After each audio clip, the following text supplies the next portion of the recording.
Ya, pemirsa, calon presiden dari Koalisi Perubahan untuk Persatuan Anies Baswedan berkunjung ke Pangandaran, Jawa Barat dan menemui Susi Pujastuti di sana. Nah, pertemuan ini dianggap bukan pertemuan biasa karena ada indikasi aroma politik tahun 2024 di sana. Datangnya Anies menemui Susi bisa diartikan bahwa Anies Baswedan belum menentukan siapa sosok yang menjadi calon wakil presiden mendampinginya di pemilu 2024 nanti. Nah, apakah Susi menjadi figur yang layak mendampingi Anies Baswedan dan bagaimana kemudian dengan elektabilitas Susi di survei terakhir? Pemirsa, inilah Fact Check Metro Siang. Kita akan lihat sejumlah data yang Anda bisa lihat di sebelah kiri saya, pemirsa.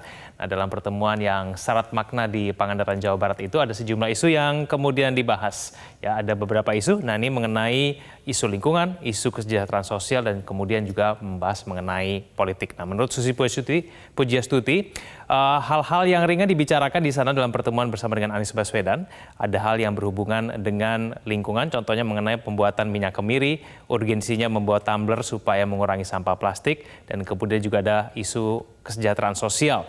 Kemarin Anies diajak berkeliling di pesisir pantai yang mengajak bicara sejumlah nelayan di sana. Kesejahteraan nelayan di Pangandaran juga bisa menjadi cerminan kesejahteraan nelayan di seluruh Indonesia. Dan kemudian yang paling ditunggu adalah mengenai masalah pembahasan mengenai politik ya. Nah, tidak ada pembahasan mengenai capres, itu menurut pengakuan dari Susi Pujastuti. Tapi memang betul membahas mengenai isu politik.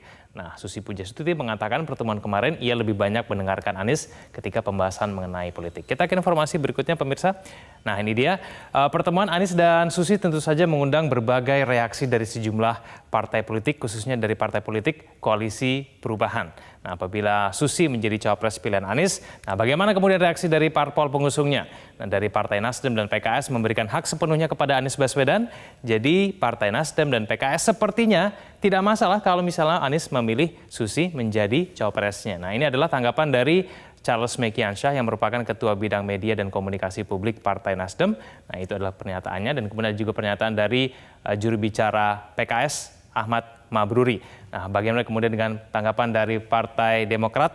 Ada kesan Partai Demokrat tidak sepenuhnya setuju apabila Anies memilih Susi. Ini pernyataan dari Herzake Mahendra Putra. Kita ke informasi berikutnya, pemirsa, bagaimana kemudian dengan rekam jejak dari Anies dan Susi. Ini adalah sebagian kecil jabatan dan karir yang pernah diemban keduanya. Keduanya dulu merupakan menteri yang bertugas di Kabinet Joko Widodo. Anies menjabat sebagai Menteri Pendidikan dan Kebudayaan dari tahun 2014 hingga 2016 sebelum akhirnya digantikan oleh Muhadjir Effendi. Dan kemudian Susi Pujastuti juga pernah menjabat sebagai Menteri Kelautan dan Perikanan dari tahun 2014 hingga ke 2019.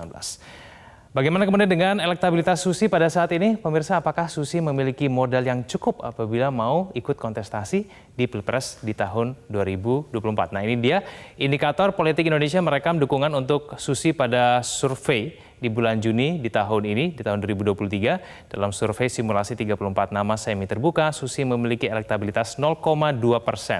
Ia berada di bawah Ridwan Kamil, Erick Thohir, dan AHY, sedangkan Susi lebih tinggi dibandingkan dengan tokoh-tokoh publik lainnya seperti Zulkifli Hasan, Puan Maharani, dan juga Caimin. Pemirsa, meskipun memiliki elektabilitas yang rendah, namun Susi dipandang memiliki kecocokan dengan Anies yang mengusung konsep perubahan. Ketika tidak lagi menjadi menteri, ada sejumlah kritik yang disampaikan Susi kepada pemerintah.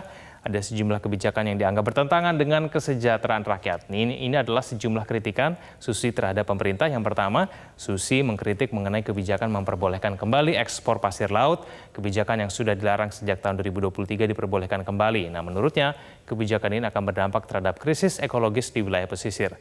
Tidak hanya itu, Susi juga mengkritisi mengenai pembukaan impor benih lobster ya yang dilakukan oleh Menteri Perikanan dan Kelautan yang menggantikan dirinya, yaitu Edi Prabowo.